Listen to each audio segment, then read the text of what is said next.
Good morning. First, I want to say that we are honored to stand beside Saisha and Tyrone to fight for them to safely reunite with their child. We are equally honored to stand beside two great attorneys, Derek McBurrows and Luis Baptiste, in this fight to reunite these children with their parents.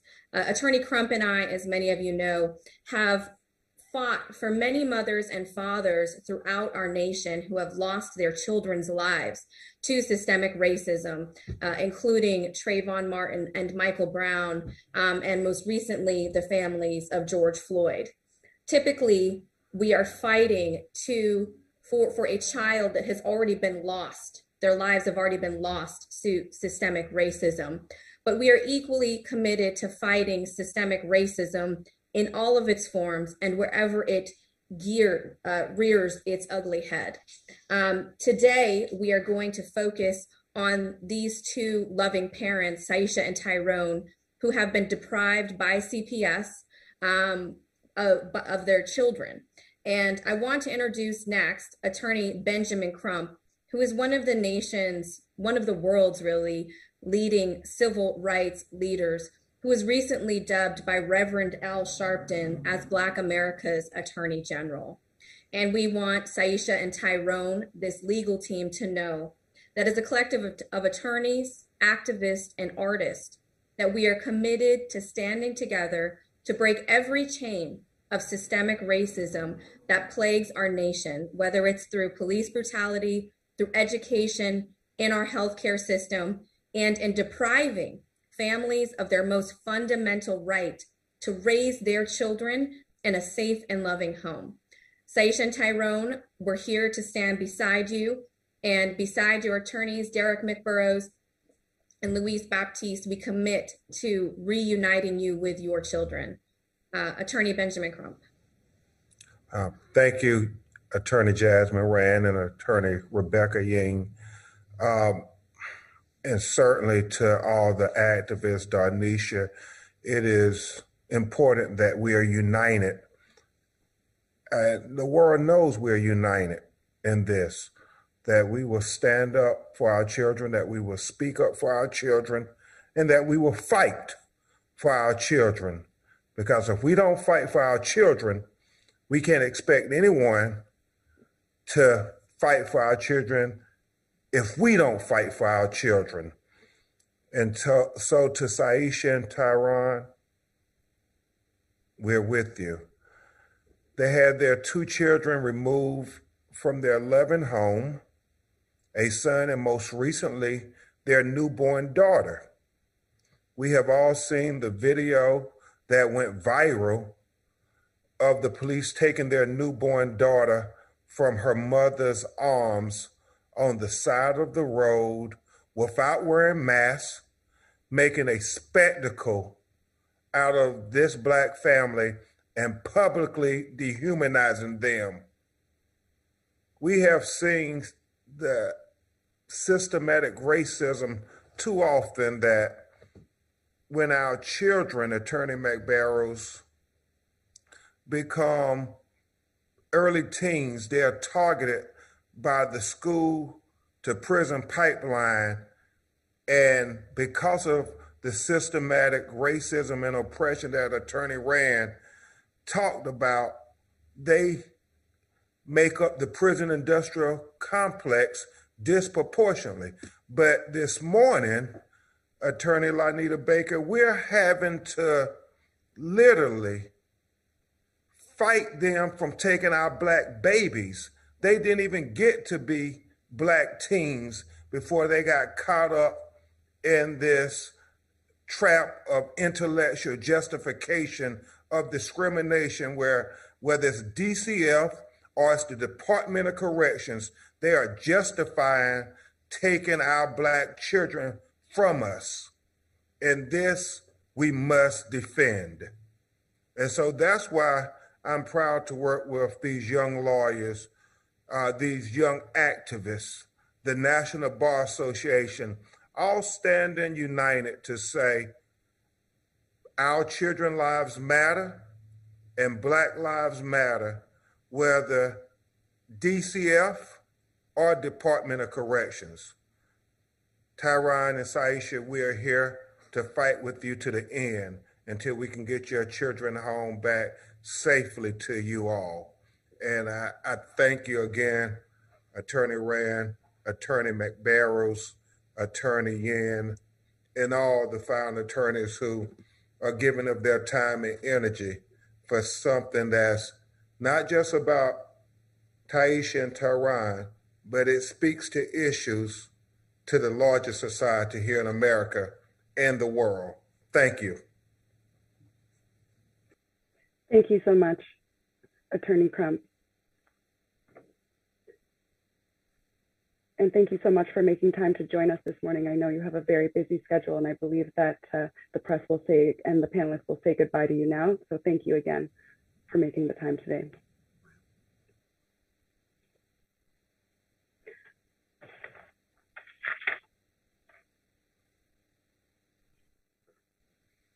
Next, we are going to hear from the family. The family is going to say a few words about what has been happening to them on a daily basis, the experiences that they are having, how they're feeling, any messages they would like to give to family, friends, and loved ones, as I know that the family has been inundated with support, and it's absolutely an overwhelming time. And we are most delighted to give them a platform to share their thoughts and feelings and their messages widely. So I will invite Saisha and Tyron, the parents of the two children that Attorney Crump was just speaking about, to the stage. Yeah, we would just like to share just gratitude and appreciation to everyone, you know, just inside our country and outside our country that's reached out to us and gave us unconditional support, to know that there has been an extreme injustice that's been done towards our family. And all we want is our babies home, and to have the people that are responsible for taking our babies hold them accountable. So we just want our babies back. And then we also want to show gratitude and appreciation to everyone that's been here supporting us and can clearly see what has been done to us.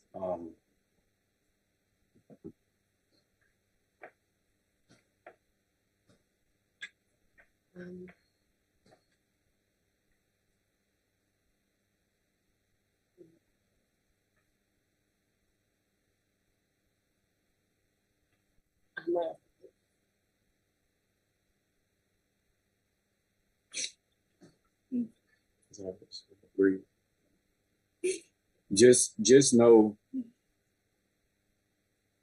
the only thing that we have ever done as parents is make responsible decisions, loving decisions. And along that, since the beginning, and going to get assistance with our son, Amin Ra, we have been judged. We've been judged because of how we present ourselves, our culture, the way we look, the way we articulate ourselves. And that has been criminalized. And we live in this country where it's diversity, there's culture. And we have to move forward collectively to be able to respect each other. And we have had our son, Amin Ra, and our daughter, Aset, removed from us through the lack of understanding and through being judged. And there's days, every single day, there's no words that I could express to my wife to be like, it's going to be all right. Because our baby should have never been taken from the first place. If Child Protective Services were doing their jobs properly and communicating with us properly and not judging us, our babies would have never been removed. And so we felt the need from the time Amin Ra was removed to speak out, because we are law-abiding citizens. We are a contribution to our community. We live a life of service. Anybody that needs help, we see that your problem is our problem. So the fact that we have no criminal background, we have no history with Department of Children and Families, the way that they have been attacking us, judging us, and critiquing us, that's outside of their job. You know, it's supposed to be, they're supposed to be working hand in hand with families, not destroying families. And so some of the things they have done towards my family is outside of their job and their job description. The only thing that we have been focused on is getting our babies back for the past 6 months, and recently they're taking our daughter for no reason at all through an agenda, and you can see it clearly that they wanted to take our babies. You know, we had just threats on threats on threats, nothing in regards to building and trying to understand us. So we don't have any negativity in our heart. We don't wish nothing bad on anybody. We just want them to do the right thing, return our children to us, our babies to us, and let us live our lives in peace and honor that Constitution. That's all I'm saying. My family, as a man, my family is my life. It's my job to protect them. And they have attacked us at a level that I'm not able to fulfill my role as a man to protect my babies and my wife. That is my purpose within my life. And the way that they have been coming at us, they are eliminating me from my position to protect my own family.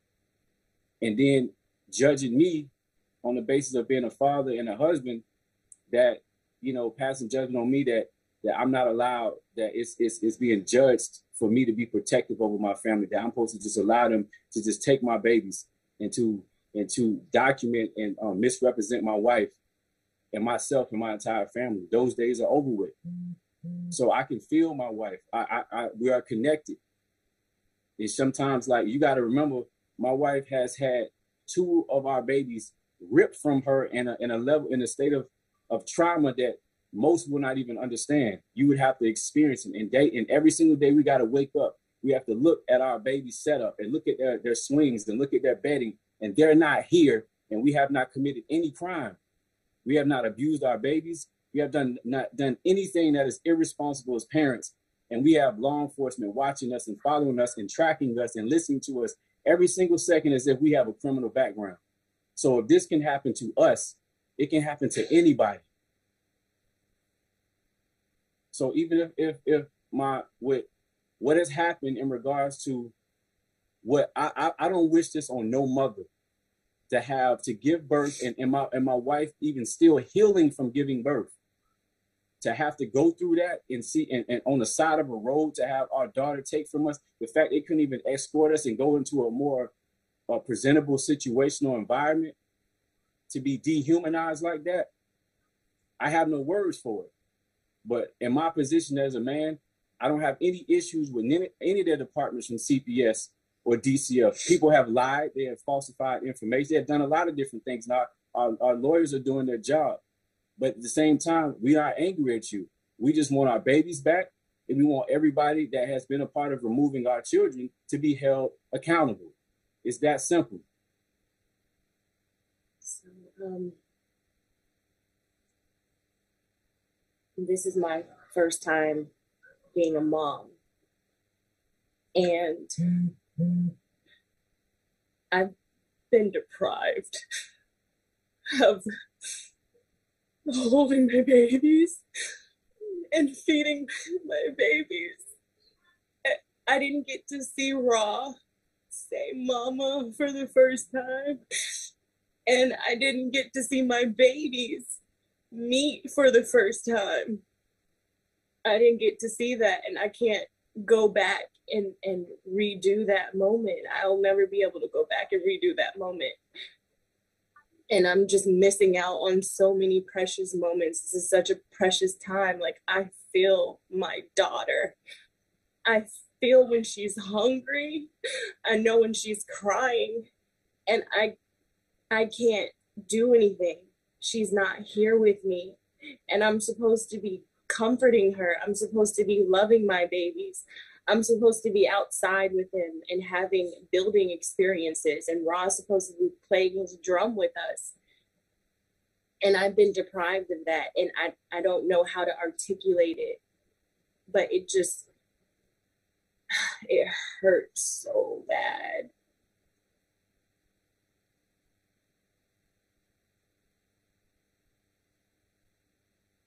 So the only way we get through is literally, there's just a strength that comes every day to get us through the day. And we just stay focused on them being home. And that's all we can do.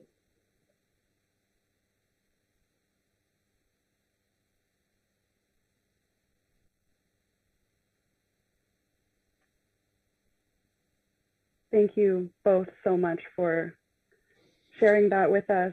Thank you both so much for bringing the public into your home, into your family. We're all standing with you. And we know that your words will reach your children. Again, that was Saisha Mercado, Tyrone Diener, the parents of Amin Ra and Aset, who have both been removed from the parents' care. Next up, we have Derek McBurrows and Louis Baptiste. They are the lawyers of record for Saisha and Tyrone. I will welcome them to the stage. Good morning, world. Thank you, Attorney Ying. Thank you, Attorney Benjamin Crump, Attorney Rand. This is just it's a traumatic experience that this family has had to endure. And I just want to bring attention to Ty and Sai because I just really celebrate their love, their strength, their endurance, their perseverance, all the accusations, the false narrative that's been created against them. That's just so unjust, so against the legislative intent, for the Florida statutes, Chapter 39, for anyone that's interested. They're totally ignoring the law. They're totally ignoring these parents' constitutional right guaranteed by the 14th Amendment via the Equal Protection Clause and the Due Process Clause to raise their children, to practice their vegan lifestyle, to practice the religion that they would like to practice, their faith that this Constitution provides, without judgment. I want to also bring attention to the visitation experience. I'm permanently changed by, just going to the visitation experience at Safe Children's Coalition.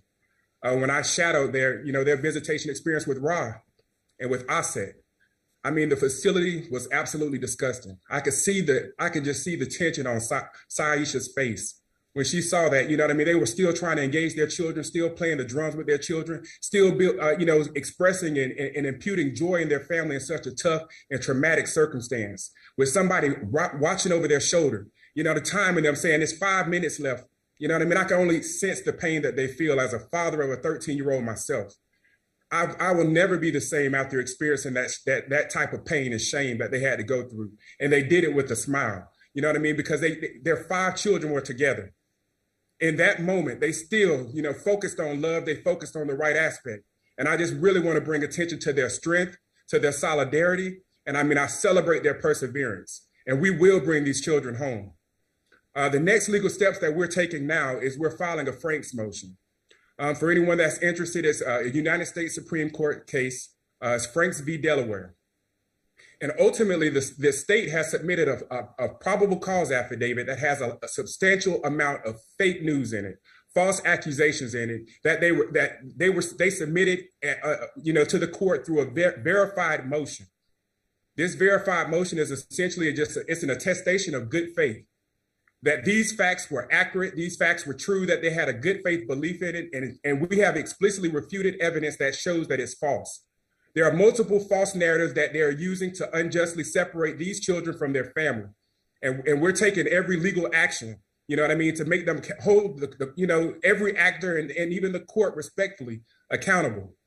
We're also filing a motion for reconsideration because we believe that there's some misapplication of the facts and the misapplication of the law.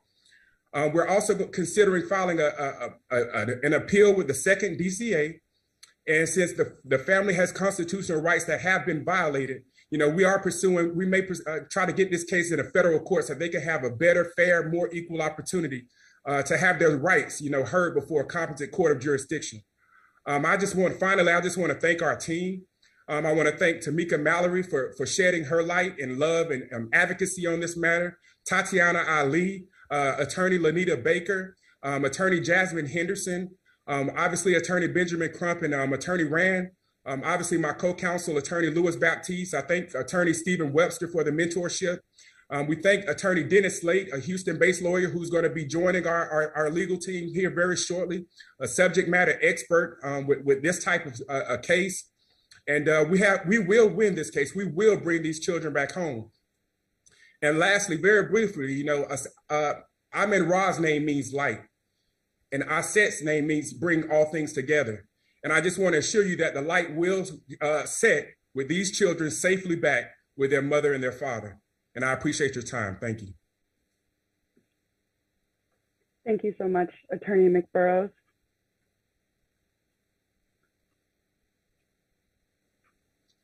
Louis Baptiste here. I'm co-counsel on the case with Attorney McBurrows. I think he covered a lot of the larger issues.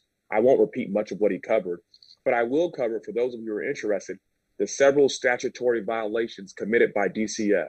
And so, one, it's important to recognize that the federal and Florida Constitution recognize that parents have the right to make decisions as it relates to their children. Number one, I think it hasn't been said, but it needs to be said, that these are two healthy children. Aset is a healthy, beautiful baby girl. She was in full health when DCF ripped her out of her parents' hands. There's not a single record that exists that refutes the fact that Aset is a full, healthy baby girl, and yet and still she was ripped out of her parents' hands. That fact alone shows that this case is not based on any Chapter 39 factors, or that this case is not based on any logic or law or intent or interest to protect, that this case is based on an animus that has been developed against this family, against their beliefs, against their practices, against who they are, against how they choose to eat, against what they choose to eat. The very core items that the foundation of our country was built to protect are being attacked right now. If this family can be attacked because they choose to believe what they believe in, if this family can be attacked because they choose to practice a vegan lifestyle, then that shows that no family is safe, that no child is safe, because Aset, again, is a beautiful, healthy baby girl. And yet, as of this moment, she's not at home. It's important that we know that prior to DCF taking her out of her mother's hands, every single minute of her life, she was with her mother. Every single second that she existed, she was with her mother. And not only was she with her mother, but the mother and the father had a full support team that consisted of every specialist and every medical personnel you could require and want for this child was already in the home. That information is in DCF's possession. And we're hoping that DCF reviews that information and makes the intelligent, right, and legal decision and immediately restores Aset back to her family, because that's where she belongs. But we'll want to note that. Secondly, addressing Amin-Ra. Amin-Ra is a healthy baby boy. And I think the narrative that hasn't been displayed and that needs to be put out is that every single time Amin-Ra was brought for any medical attention, he was brought by this family. This family saw at every single instance, they sought help. They sought help. They sought guidance. It was all them. This isn't a case. In often these cases, you have what we call mandatory reporters, which are school officials, daycare officials, and you get a mandatory report that at that point initiates an investigation. That's not this case. There's no mandatory reporters. All we have are parents who love their children making the best decisions for their children. And so based on that alone, under the DCF Chapter 39, under 01, which is definitions, under subsection 47 and subsection 35, recognize that these parents have the right to seek their choice of medical treatment, that these parents have the right to practice their beliefs and get medical treatment that complies with their beliefs, that is safe. And the record needs to be clear that at every single instance, these parents have done that, that Sai and Tai at every single instance have always made the best medical decisions for their children, and that they're going to continue to do so. And so our demand and our goal is simple: to bring these kids home. We're exploring all the legal options that Attorney McBurrows spoke about. But generally, outside of those options, we're calling on DCF to do what's right. We're calling on DCF, its staff, CPS, everyone involved in that, every stakeholder involved in that process, to recognize what's going on here, to recognize the injustice, and to recognize that these children need to be back with their parents. And as far as a timeline, we're working immediately. And so I can tell you that we're facilitating conversations with DCF, that we are conversing, that we are speaking. If our goal is to have the children home by 5 p.m. today, whether or not that's going to happen, we can't be sure of. And insofar as addressing the legal timeline, there are hearings that are being planned and set. Some of the motions that we filed, we're filing motions to expedite, motions to reconsider. And our hope is that we can get some of those timelines expedited. And so this case is full throttle. We're working on this case all day, every day, 18 hours a day. We're in contact with the family and with this team to bring these kids home. And so it's a moving timeline. We're requesting hearings as soon as they're available. And with that, if there's any questions, I'll defer to Ms. Yang. Thank you so much, Attorney Baptiste. That was fantastic. Thank you, Attorney McBurrows. We're going to move to a brief Q&A section. There's a lot of questions in the chat. Some were emailed in. There is a Q&A button for attendees at the bottom of your screen. I'm going to bring Mr. McBurrows back to the stage to answer some questions on behalf of the family. I'll also bring the family up on the stage alongside their counsel.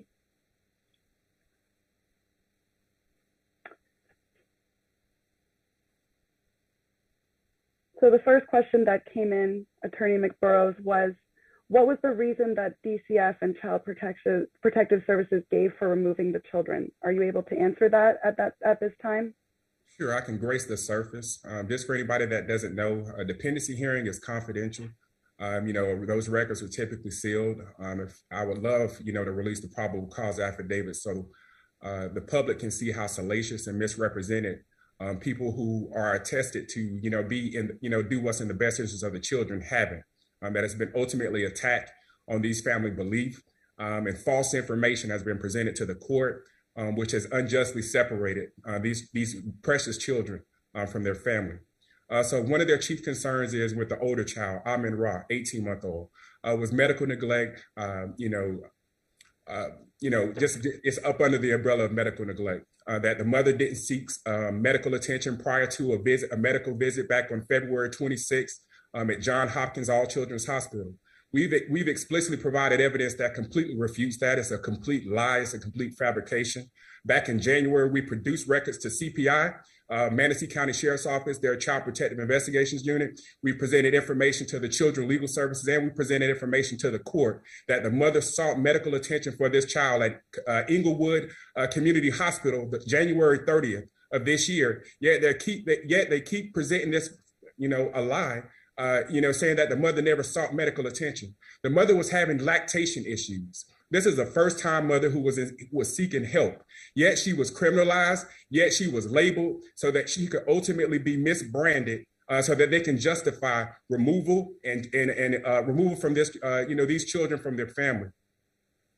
So that in a nutshell is it. Then, for example, with the newborn child, they're piggybacking off of Amin Ra being in a temporary medical placement to justify their removal of this child.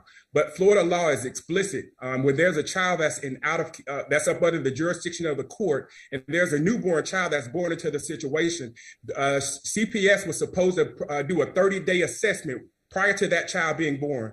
The newborn being born, and they were supposed to come in and do a safety assessment plan. It was supposed to be a team building intervention time, but they waited to just basically ultimately misrepresent things to this family so that they could come and remove this child unjustly. And we have all the medical records. We have all the reports from Child Protective Services to present this to a court of competent jurisdiction to prove that.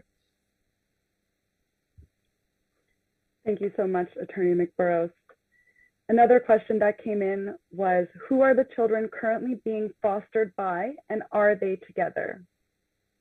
And ultimately, I want to, even although I believe this person is a bad actor, I have a good faith to say that. But we're going to, since this child is currently placed these children are currently placed in this estranged relative's care.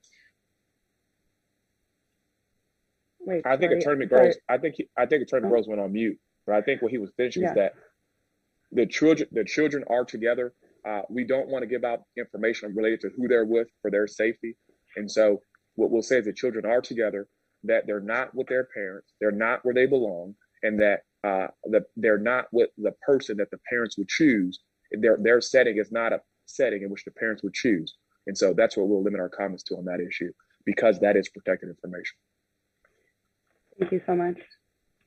Another question that came in was a question about how long the process might take to reunite the family, and what is the expected timing for the family and for the legal process. And so that's a somewhat moving question to answer. And that's the reason that's a moving question is right now there's two separate cases. And so Amin Ra's case, of course, is the senior case, and it's already been pending. And so there's already been certain findings of fact that make it so that case has to be litigated. It's going to require more work. And so we don't have a firm timeline on that case yet, only because the one's not available. Secondly, on Aset's case, because that train has just left the station, essentially, we're hoping that we can, get a hearing on that case, before September is our hope to get a hearing on that case within the next week and week and a half. And that ultimately, I'll say our goal is for DCF to recognize that Aset is a healthy baby girl, and that all the resources that any mother, and let's just be clear, all the resources that any mother could want are already in place. Not that they could need, because I can tell you that all these resources that they have aren't necessary. But for the sake of Aset's health and her wealth, we have all these resources available, and we're hoping the DCF recognizes that and returns her, like I said, within either today or before the end of the week is our expectation and our hope, based upon the documents that we have given them that show that she's in perfect health. Thank you so much. Another question came in that Ty mentioned 3 other children, and I think the press just wanted some clarification on who those children are and where they are currently. And those 3 children are with Ty and Cy. So essentially, I want to make sure that I'm within the bounds of the law. But we have another Child Protective Investigations Department or from a neighboring county that have deemed Ty and Cy a suitable and safe placement. Their 3 children are currently in their care now. I've spent, since Tuesday, I've spent over 70 hours, 80 hours with this family. I see how they pay attention to literally every detail of their children's lives. So essentially, you have an arbitrary decision from another CPI office, Manatee County Sheriff's Office, their Child Protective Investigations Unit, that have arbitrarily departed from the application of the law. And again, they're misrepresenting facts. Even, for example, Tuesday evening, Ty explicitly called the Child Protective Investigative Unit, the CPI and the CPI supervisor, to produce their daughter. Ty even called, even in conjunction with me, approximately the Manatee County Sheriff's Office, their online dispatch office, approximately 11:30 that night to request to speak to an on-call investigator. We spoke to Allie, operator ID number 11, saying, hey, we have a court order to produce this child. You know what I mean? We want to comply with this court order. Yet Manatee County Sheriff's Office the following day, and that wasn't obviously that wasn't allowed. The on-call investigator, they couldn't basically operate from an external request. They had to get an internal request to come in and retrieve the child. So the family was forced to produce this child the following morning. Now, Manatee County Sheriff's Office, being on notice, duly noticed that this parents was going to, en route to produce this child, chose to make a circus of this event and pulled them over on the side of the road and treated these parents like criminals. That's the video that you saw, that received over approximately 3 million views. That was so unnecessary, so unjust. It was discriminatory. It was meant to, I don't know if they want a promotion or they want to, ride the curtail of, Saisha's success, but it's totally uncalled for. We had a total of 4 children in this vehicle, and they chose to exploit this thing instead of basically, treat it in a humane and dignified way. And we're going to bring light to it in the very best way that we can. Thank you so much.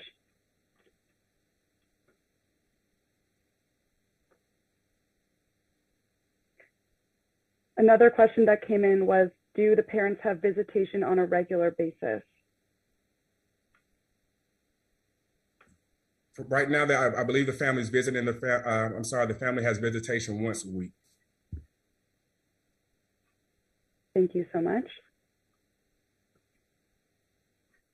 We're getting a lot of questions about specifics, and I would just like to remind the press that we appreciate those questions. They are fantastic, but because this is an ongoing matter in court, and as the family's attorneys have mentioned, a lot of the information is protected, and we are also trying to protect as many individuals' privacy as possible, including the children. So there are certain questions that I will not ask. I'm going to vet them right now, and I will let the press know it's not because we do not want to engage with you. It's not because the family doesn't want to answer those questions. It's because we want to preserve their rights and not have any prejudice from this press conference going forward. I have written in the chat as well that all requests for individual interviews and follow-up can be directed to wehavetherighttoberight@gmail.com.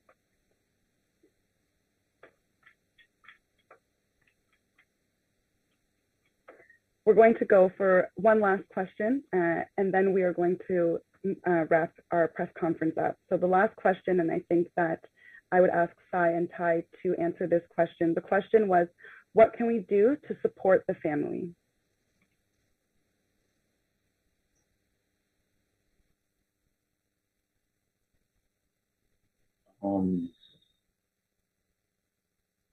Don't turn your cheek. Don't play the blind eye.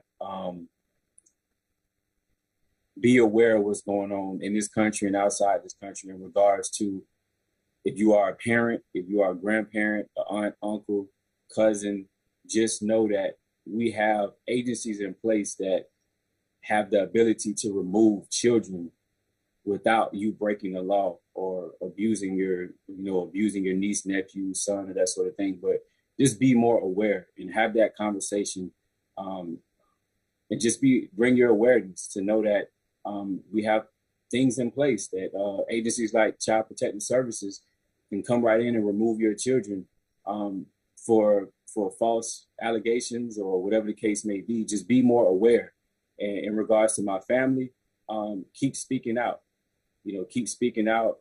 And another thing is, we're always going to emphasize how grateful we are as a family that people have prioritized our situation with Amin Ra and with our set. Like, people have reached out from all over and have literally empathized to the level where it's as if they were family themselves. So we thank you for empathizing at that level, for you not to have met us before, but you just know within your hearts that we're good parents. So thank you to all those people. And anybody that may have any questions or maybe kind of so-so about this situation, I'm going to speak on behalf of me as a man and as a husband and as a father, that my life is this woman right here, our children, and we also have 3 other children currently in our household. Our life revolves around health, balance, and doing what we can to guide our children and also be that light for any other child that may be needed within our community. That is our entire life. So if anybody don't know who we are, if you go online and you look at the images of us, that's our day. We spend a lot of time in nature. We spend a lot of time amongst people. And it's just to share a positive light towards the next generation. So right now, we have been stripped from our rights to having that ability to even protect our own babies. But through this process of getting our babies back, we feel the need to also spread awareness about this situation, because we don't want this to continue to happen to other families. So I just want to say just thank you to all those people that have reached out from an unconditional level, because the way we see it is how people have empathized where they see our problem as their problem. It's vice versa. We don't want this happening to you as well.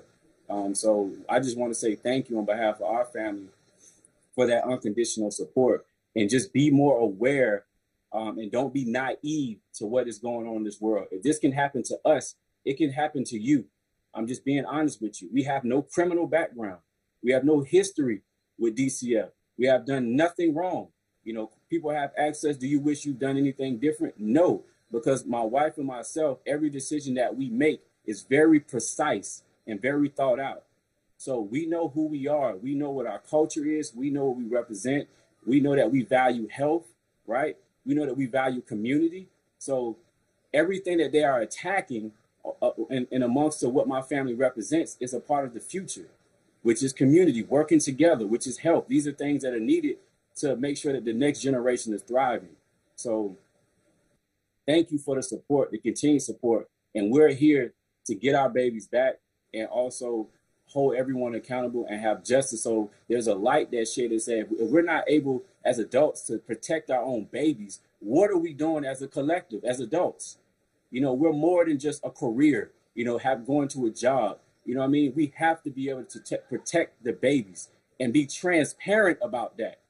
No group of people has the right to force their way of thinking on another group of people. This is a world of diversity. So as long as you are operating in the confinements of the law, you have the right to express your culture. And that's all we are. Our culture is extremely connected to nature and the natural ways of living. Nothing that we do is detrimental to our babies. And it's already proof because we already have 3 other children in the home. I want everybody to know that video that you seen on the side of the road where our newborn was taken, there were 3 other children, an 8, a 7, and a 5-year-old also in that car. So how can anybody rationally see that, okay, there's 3 other children in this home that are safe, but then there's another, and then Amin Ra, and I said it's not safe as well? To me, that is irrational. So for any parent that empathizes or any person that values community, this is what we are currently living through. It's a lot of irrational decisions that Child Protective Services and DCF and the Safe Children Coalition has done, where they have criminalized us based off of how we articulate ourselves, how we move, the drumming, the things that is not normal in the environment that we live in. So I just want to say thank you to the support from everyone on behalf of my family, that I don't wish this upon anybody. And as a mother, to me, if I have to experience what I've experienced, to watch my wife cry,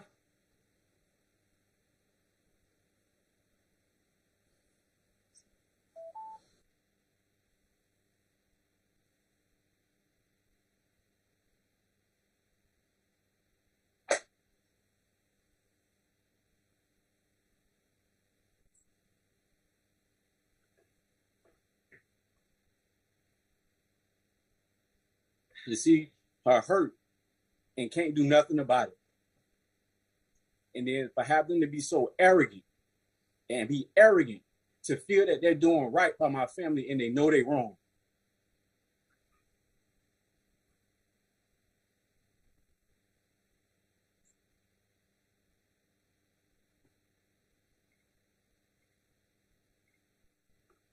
Even when we get our babies back, there's trauma that they don't put my family through.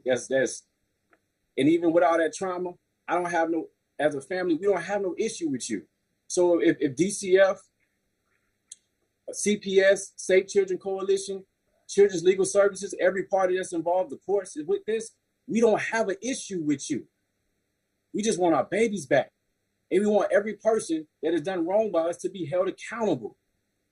There's nothing wrong with that.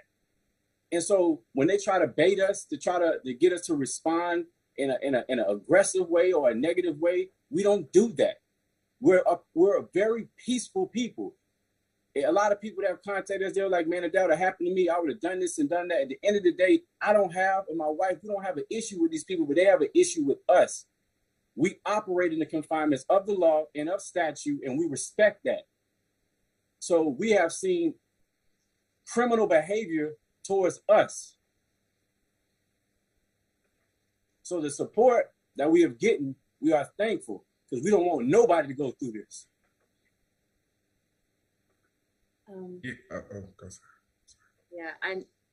I never imagined my first experience in motherhood being this way, but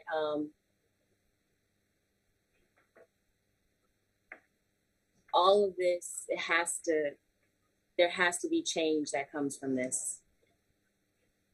That's how I see it.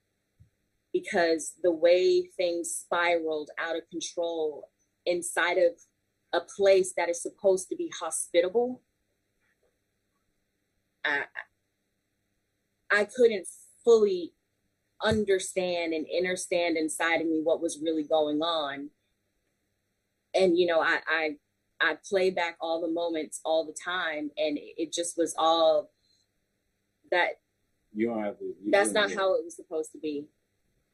I went somewhere to get assistance.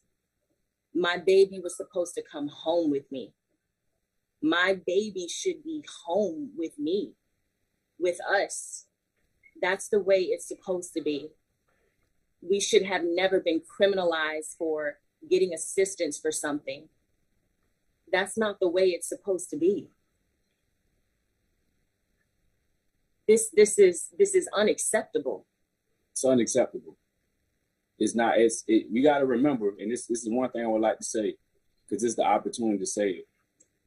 For doctors, nurses, any medical professionals, you are a civil servant. Your job, you took that role, you chose to go into that career to serve the people collectively. You knew getting into that profession, you are going to deal with a diversity of people. You're not going to deal with one demographic of people. So it's your responsibility that regardless of who comes in, what they look like, what race they are, what their cultural background is to be transparent, and be there to assist. To be there to assist any family that's coming into your environment in the reason why your institution was put in place. Hospitals, doctors' offices, dentists, audit, anything under the ladder. Your objective is to serve. You are a civil servant. Your role is not to dominate and judge parents. So this is something that, like I say, we don't wish this on nobody, because all we have ever done is make conscious, responsible decisions in regards to our babies based off of our belief of knowing that all the answers are in nature. That's not my opinion. The science has been done. So when we go into these medical institutions collectively as a people, I just hope that if you are a nurse or a doctor, a nurse practitioner, a lactation specialist, whoever the case may be, that you can be more transparent and respect people's cultural beliefs and cultural background. Listen to them, because that didn't happen to us. Listen to each other. Just because you never seen free-form locks or natural curls or never experienced something doesn't mean you have the right to judge it. So if you are from a part of the country I've never experienced, I want to hear about it. I want to learn from you so I can know how to respect you. That didn't happen with my family. Being vegan is not a crime. Not eating meat and consuming dairy is not a crime. The science has been done about meat and dairy causing cancer in the body. So we're not here to debate that. We just want to know that as a people, collectively, we have the right to be transparent with each other and respect each other. And that you don't have the right as professionals to judge a group of people and criminalize them because of how they speak and how they look or what their cultural background is. That's all this whole situation is about. And I repeat again, we have not broken any law. We have not broken any statute. We are a respectful family that is aware of what so-called rules are in place to operate in this country. And the fact that we have been criminalized and been attacked like this for almost half of a year right now, and Amin Ra has not been returned, we're just here to say thank you for everybody supporting us. Just thank you. And we are grateful for it. Your support helps us bring light to all of this, because change is going to happen. It's going to happen. That's Thank you. Thank you so much, Sai and Ty. I'm going to answer one question that was asked, a clarification question. The 3 children that Ty was referring to are Ty's biological children. That was Miss Lee, Ty's biological children with a previous partner. So hopefully that clarifies the media's question about that. The other questions we are going to have to save for another time or in writing.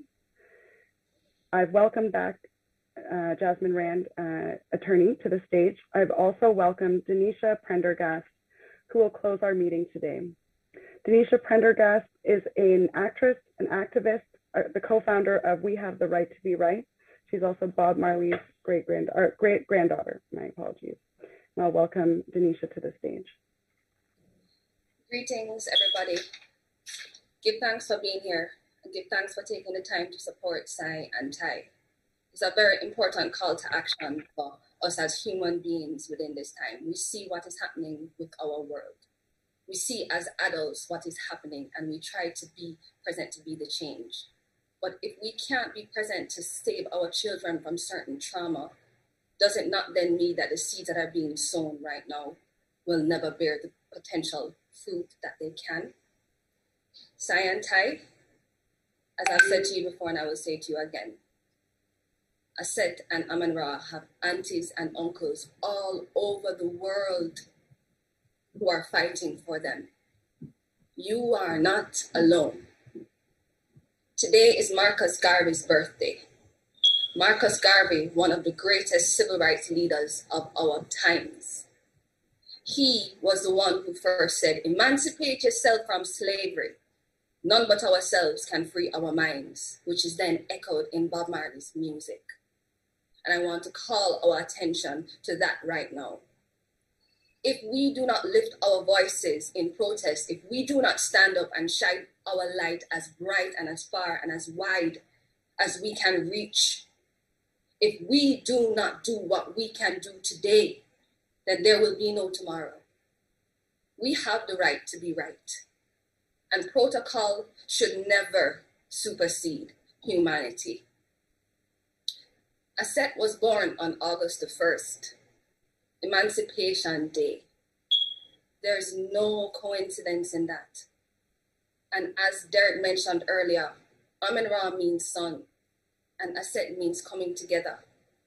With this situation, we will continue to shine a light on the systemic racism that is happening institutionally all across the United States that is now calling our children to be victims while in front of us. Please, public, please, players who can do something about it, do the right thing. We have the right to be right. Thank you so much for your support. And I just want to draw your attention to the fact that this movement has just started. There are other families out there who are calling for attention, who are calling for a platform, who are crying every single night, families being broken. Please use this wave to share their stories as well. Bring our babies home. Bring Ra home, bring Aset home, bring our babies home.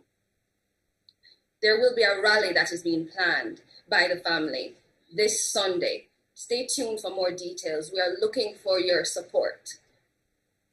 Natural lifestyle has been vilified, and we want to show you that before we fight, we are willing to educate. So come support, learn. We don't need to be afraid of each other. One love is an action, not just a song that my grandfather sang. Thank you for your time. Thank you so much, Denisha. As I said before to the press, Denisha is one of the co-founders of our organization with whom I'm appearing today. We Have the Right to Be Right. We Have the Right to Be Right is going to funnel a lot of the media requests and other questions coming in from the public. I would like to remind everyone at this press conference that there has been a GoFundMe set up for the family. It will be used for everything from legal fees to organizing to caring for the family, and those links and those media assets as well will be made available to all registered participants in today's session. So please stay tuned with in your emails so that we can distribute those, so those can be more widely shared. I do want to thank on behalf of all of the attorneys here, firstly, thanking all the attorneys who have made the time to attend today, who are up on the stage with me right now. Mr. Crump had to leave us early. He's in high demand. Thank you so much, Attorney Rand, Attorney McBurrows, Attorney Baptiste. Thank you to all of the Right to Be Right volunteers who have been working with the family thus far.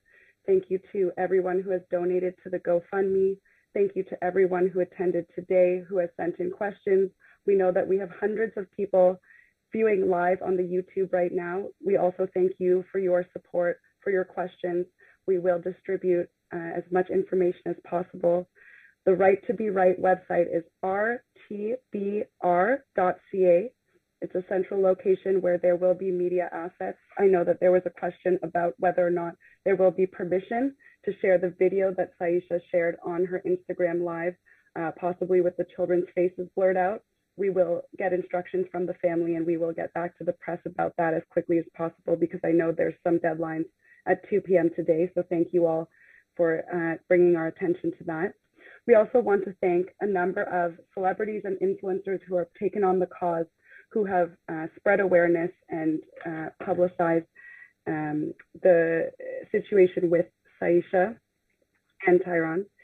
Specifically, we want to thank Kim Kardashian and Tina Knowles and a number of other influencers and individuals who really care about this family, who have made an effort to share their opinions and support and to broadcast this to their audiences as well. So thank you all for that. Thank you so much, Denisha, for sharing your wise words and the words of your grandfather and Marcus Garvey as well. It's an honor and a privilege to be in this room for me with everyone here, and I will be closing out the session today. Peace, love, and blessings from everyone, to everyone, for everyone. Thank you so much, and everyone have a wonderful day.